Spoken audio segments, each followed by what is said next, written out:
Picture this. You are standing in the high Himalayas. Oh, and it is freezing. Yeah, absolute ice. It's the autumn of 1962, and you are trapped in this steeply walled valley called the Namkachu.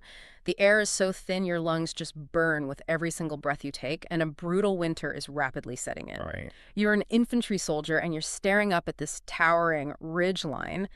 And sitting on that ridge, looking right back down at you, is a massive, heavily armed enemy force. Just waiting. Exactly. And you have one blanket, you have no artillery support, and your supply line is literally a grueling 9-hour hike up a mountain just to get your daily rations. It's just a nightmare scenario. It really is. And Yeah. so the question is, how on earth did you get here? Because that is the mission of our deep dive today.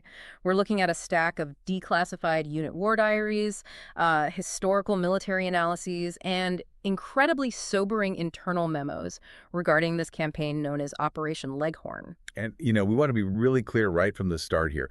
We aren't just recounting a tragic battle story. We are pulling apart a massive military disaster to understand the absolute bedrock mechanics of how large-scale failures happen. Like, we're exploring a central question. How do decisions, terrain, logistics, and preparation physically combine to determine who lives and who dies in an operation? Because it's not just random chance. Exactly. It's not. To do this, our sources essentially outline a core formula that dictates outcomes. And this applies whether you're managing a military campaign or, honestly, running a massive corporate merger. Oh, yeah. The principles totally translate. Right.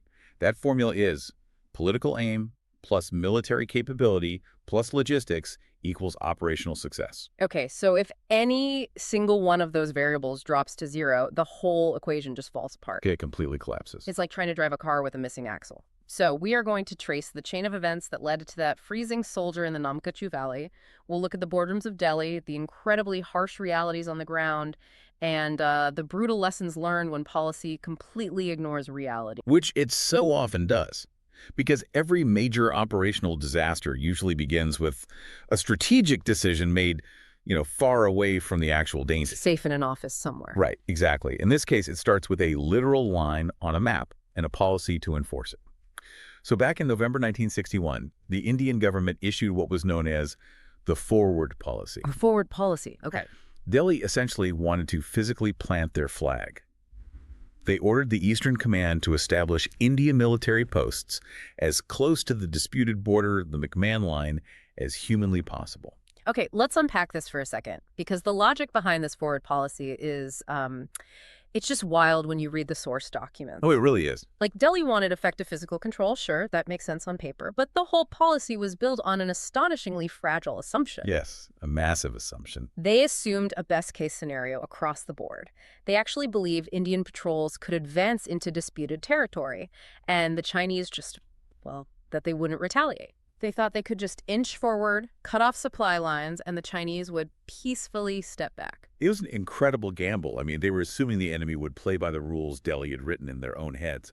But here is where the paperwork hits the actual mountainous reality. Always in the messy part. Yeah.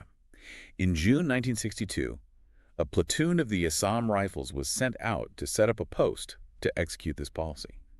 So they established a post called Dola at a place called Shedong. Oh, okay. Dola post. Now, setting aside the fact that it was sitting at the bottom of a valley and completely indefensible. Which is a huge problem in itself. Right, a massive problem. But there was also a massive cartographic error.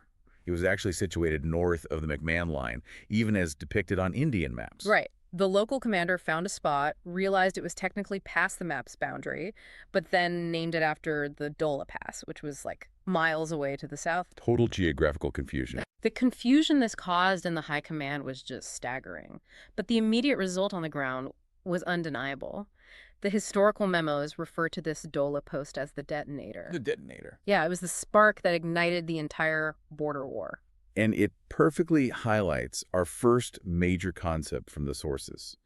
And that is, occupying ground is completely different from actually holding ground. Oh, absolutely. You can walk into a space and put a flag down, but if you don't have the military wherewithal to defend that flag, you aren't projecting strength. You're just placing your own people in a highly disadvantageous position. You're practically inviting an attack. Exactly. You're giving your opponent the perfect excuse to escalate. I mean, I'm trying to wrap my head around the mindset here.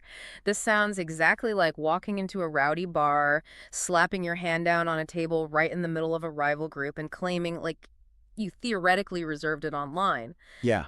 But you have absolutely no friends backing you up if a fight breaks out. It's actually worse than that. Wait, worse. Yeah, it's like claiming the table, realizing your opponent is holding a shotgun under their coat, and your grand plan is to just sit there and hope they respect your online reservation. Wow. It's a total bluff, Go. but with thousands of lives on the line. So the detonator is set. The Chinese, unsurprisingly, push back and threaten this Dola post in early September. The bluff is completely called. So now we shift back to the high command in Delhi. How do they react to this reality check? Well, they hold a highly consequential meeting on September 9th, 1962.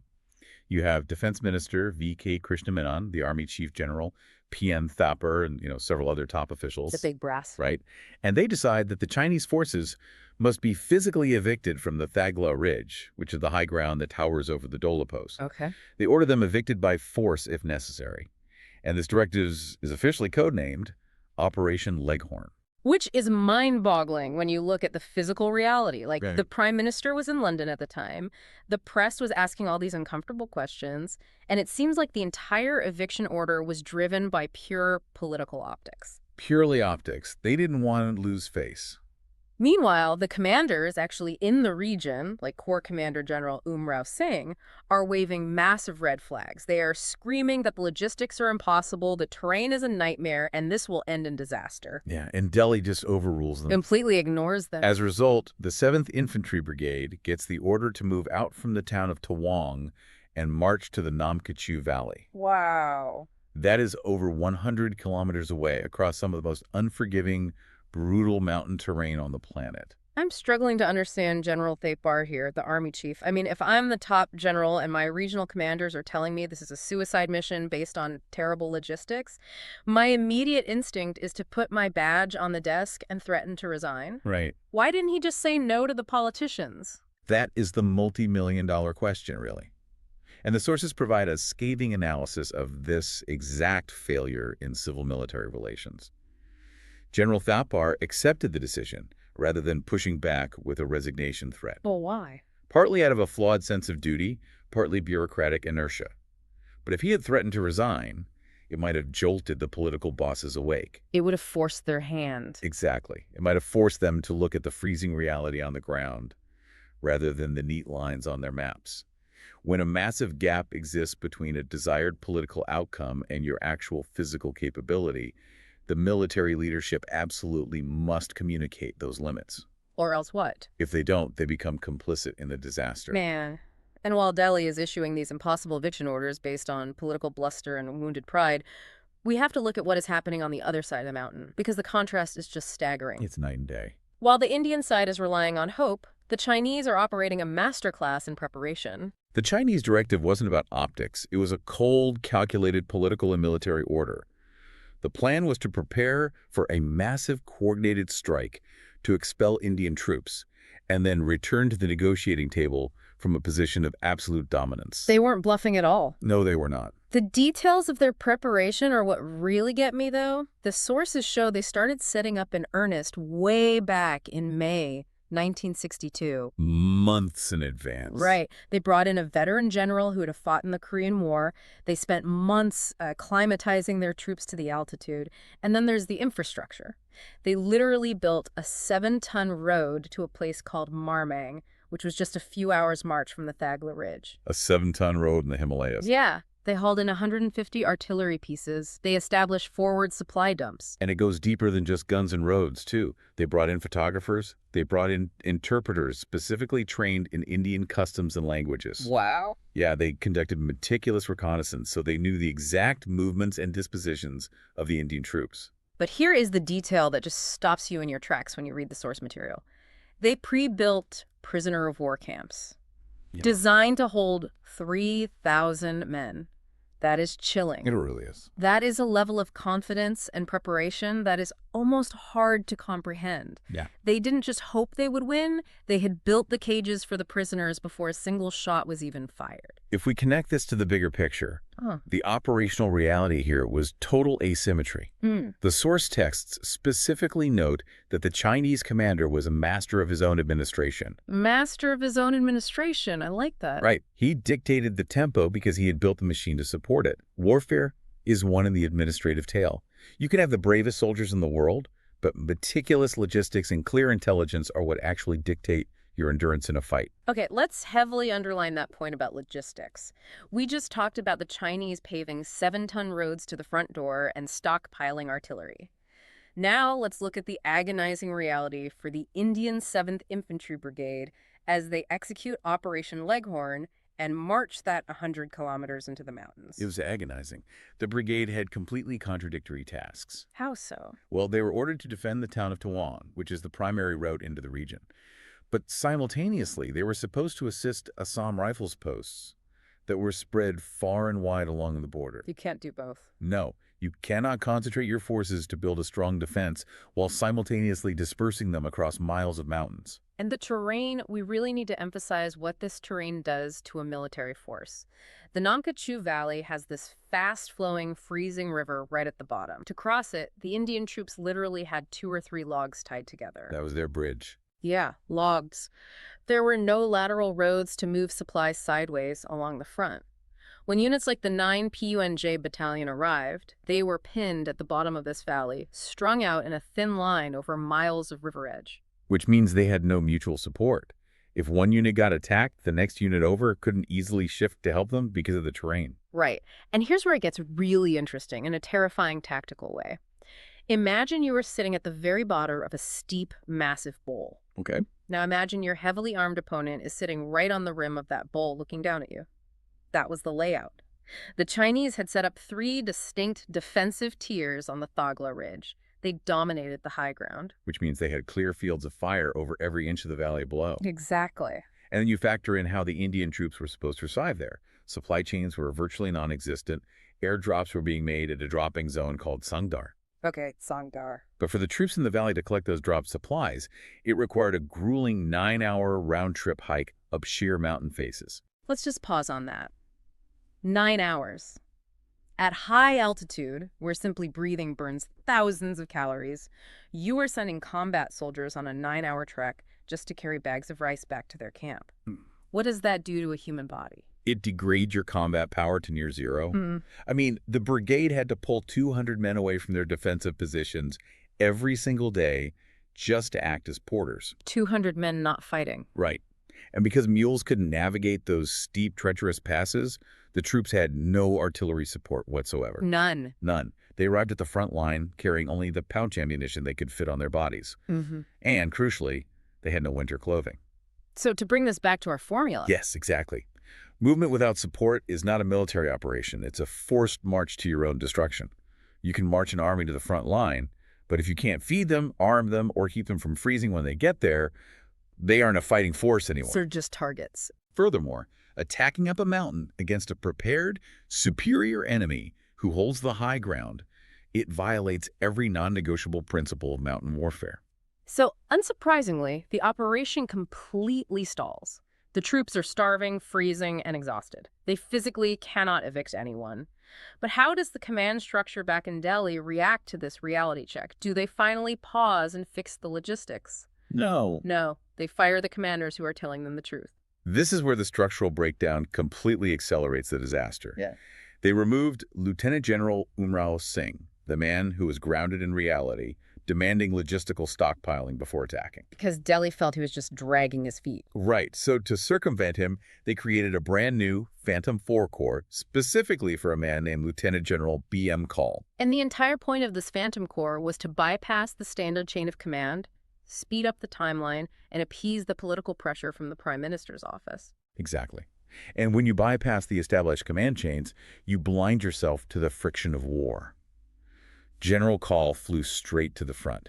He ignored the local brigade and divisional commanders and started issuing orders directly to infantry battalions. Just totally chaotic. Very. He didn't understand the exhaustion of the men or the time it took to move over those trails. Mm.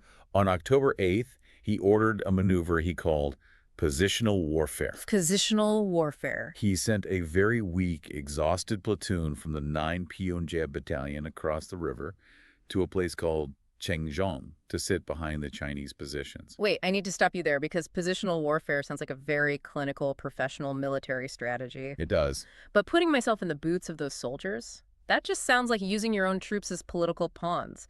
You're sacrificing a platoon just to send a message back to Delhi saying, look, we did our best, we moved forward. That is essentially what the sources suggest it was. It was an optical maneuver. But the Chinese weren't playing a game of optics. No, they were not. On October 10th, this Xinjiang action triggered the first actual battle of the war. That weak, barely prepared Indian platoon, critically low on ammunition, was suddenly attacked by a full Chinese battalion of about 800 men. The scale of that mismatch is horrifying. A platoon versus a battalion. It was. The Indian troops fought incredibly fiercely in hand-to-hand combat, repulsing the initial waves. But you cannot substitute morale for bullets. You just can't. They quickly ran out of ammunition and were completely overrun. Though, interestingly, the historical record notes that the Chinese forces allowed the defeated Indian garrison to withdraw with honor, carrying their dead. Wow. When General Call bypassed the local commanders, he didn't speed things up, he just caused immediate chaos. You can't rely on the sheer bravery of your troops to patch over the fact that you haven't given them any artillery support or ammunition. Exactly. High morale is essential, but it is not a substitute for tactical preparation. Which brings us to the final, devastating setup of this campaign. Right, because things are about to get worse. Following the bloody reality check on October 10th, General Call finally realizes the massive strength of the enemy he is facing. So what does he do? Does he pull them back to defensible ground? No. You're kidding. He halts the offensive and orders the troops to take up a defensive posture along the Namkachu River. But because he is still completely bound by the political mandate from Delhi, he strictly orders that not a single inch of territory currently held can be given up. That is pure paralysis. They are trapped. They can clearly see the absolute military supremacy of the Chinese on the ridge above them, but the political bosses are demanding they hold a line that is physically impossible to hold. To understand the physical reality of this paralysis, let's look at the 2 Rajput Battalion. They were ordered to hold a defensive frontage stretched over 4,000 yards along the river. 4,000 yards. Now, for the non-military listeners, a 4,000-yard line for a single battalion means the soldiers are spread incredibly thin. Furthermore, their left flank was completely wide open. And we should explain why an open flank is essentially a death sentence. It means the enemy doesn't have to attack you head-on where your guns are pointed. Right. They can just walk around the side of your line and roll you up from the side and the rear. Precisely. You are completely exposed. And to make matters worse, to dig defensive trenches across those 4,000 yards, the entire unit had a total of 10 DAs, which are local machete-like digging tools. Wait, 10? 10 tools for hundreds of men trying to carve bunkers into frozen earth. 10 machetes. That is, I don't even have words for that. And that brutal winter has set in. The source says they had no snow clothing and literally only 1 blanket per man. 1 blanket. I mean, I marvel at the psychological resilience of these soldiers. The war diaries explicitly note that despite these horrific conditions, the men remain cheerful. Which is incredible. And the reason why is profound. Yeah. Because the officers and junior commissioned officers shared their exact hardships. They ate the exact same inadequate food, they shivered in the exact same thin clothing, and they stayed right there in the freezing dirt with their men. That is a testament to unit cohesion and incredible frontline leadership. But strategically, it didn't matter. oh, the fate of the operation was already sealed. The Indian forces were tethered helplessly to the bottom of the Namkachu Valley. They were sitting ducks, unable to retreat to better ground, unable to advance, simply waiting for the massive, inevitable Chinese attack that would finally sweep across the valley on October 20th. So what does this all mean when we look back at our starting formula? It is the ultimate tragic proof that political aims divorced from military capability and logistics will always equal operational disaster. Every time. You cannot wish away terrain, you cannot bluff an enemy who has done their logistical homework, Yeah. and you cannot fight a war based on how you wish the enemy would behave. To summarize this incredible sequence of events, Operation Leghorn wasn't lost on the morning of October 20th when the artillery finally started falling on the valley. It was lost months prior. Yeah. It was lost in the warm boardrooms of Delhi, where the warnings of regional commanders were ignored. It was lost on faulty maps where indefensible posts were drawn by men who had never even seen the terrain. Exactly. And it was lost on those 9-hour mountain trails where logistics were treated as an afterthought rather than the absolute foundation of military strategy. Decisions, terrain, logistics, and preparation are the absolute physical determinants of operational outcomes. And this raises an important question, and it's something for you to mull over beyond just military history. Think about modern institutions, whether that is a government navigating a crisis, a massive tech company rolling out a product, or a hospital managing a pandemic. Yeah, the parallels are there. What happens when an institution prioritizes looking strong on paper over acknowledging uncomfortable, freezing realities on the ground? When a corporate forward policy is driven by PR optics rather than actual capability, systemic disaster usually follows. So how do you, within your own organizations, ensure that the ugly, unvarnished bad news reaches the decision makers before it's too late to change course? It's a sobering thought. Think back to that soldier in the Namkachu Valley, staring up at the ridge, shivering under a single blanket, paying the ultimate physical price for an assumption made hundreds of miles away in a comfortable room. A very high price. The gap between policy and reality isn't just an academic concept. It has profound human costs. Thank you for joining us on this intense deep dive. Keep questioning the assumptions around you, and we'll catch you next time.